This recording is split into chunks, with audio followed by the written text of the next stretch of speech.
Alright, Rich Fantassel here, a little morning quick take.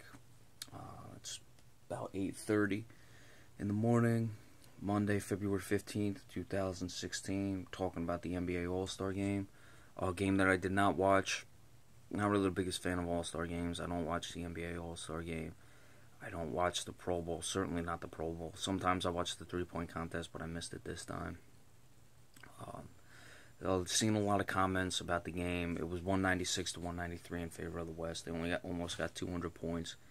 The West did. Paul George scored 41 points. Russell Westbrook was the MVP.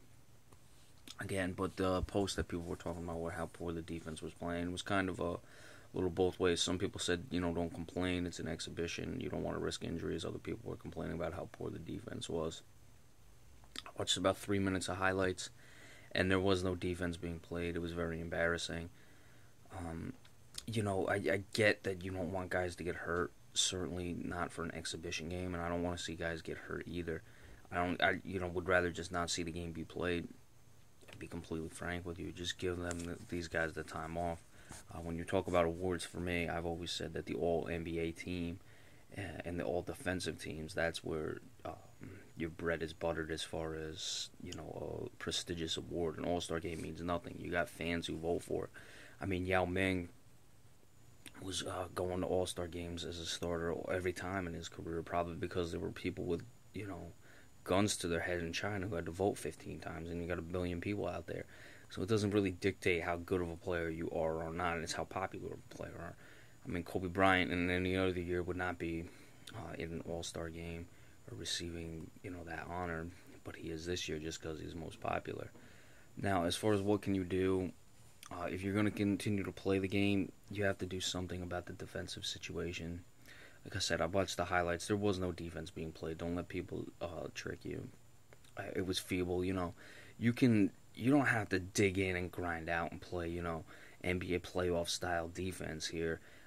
You don't have to have guys who are, rotating over, hard doubles, anything like that. But you can at least stay in front of a guy. I mean, the offense itself is not that sophisticated. It's a lot of guys just jacking up shots. A lot of times they're, just want to show these behind the back passes. Alley-oop bank dunks off the backboard. If I want to see that, I watch the dunk contest. But you can at least stay in front of a guy for a little bit. Now, there are things that the NBA can do to try to correct this. I would stop with having these bank dunks where you're having alley-oops off the backboard. I know those are what the fans want to see. But, you can see that in the NBA contests or the dunk contest. You can see that in pregame warm-ups. These guys can do it. You don't really need to have that in the game. And if you eliminate that, guys can play a little more defense, because when you're throwing an alley-oop dunk off the backboard, for someone to rotate in and try to, stop that, you're going to hurt a guy because you're going to be coming in as guys flying through the air. So no one's going to do that. And there's a good way of getting an injury there. You could shorten the shot clock up a bit. Sorry. And there I really did have something in my throat. That's not like one of the Marco Rubio moments or anything. I'm trying to, advocate for water. But, excuse me. Anyway, you could, shorten the shot clock to maybe 15 seconds or just 12 seconds after you cross midcourt. Or it doesn't have to be midcourt. Maybe have like a hash line where they have the inbounds. You just have that for the All-Star game. You start 12 seconds there, so guys don't even have to be ground out for defense that long. There are a lot of things that can be done to at least encourage a little bit of defense. Because if you're just going to do this, then either eliminate the game. I don't know who's really entertained by this. Certainly I'm not. I guess there are people, as I said, I was reading the threads. But, just to watch guys, hoist up threes from 30 feet. Or, how many bank dunks off the backboard? You could do 10 of those in the first quarter. It's going to get boring eventually, at least I think. Maybe some people don't think that.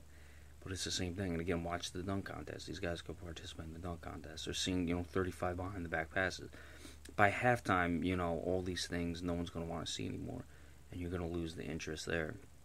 So, see what the NBA can try to figure out to, help this game along and increase the quality of play. Alright, so that's it for your morning take in response to the All-Star Game. Remember, subscriptions are appreciated. We'll be back with any flash news alerts throughout the rest of the week. Thank you.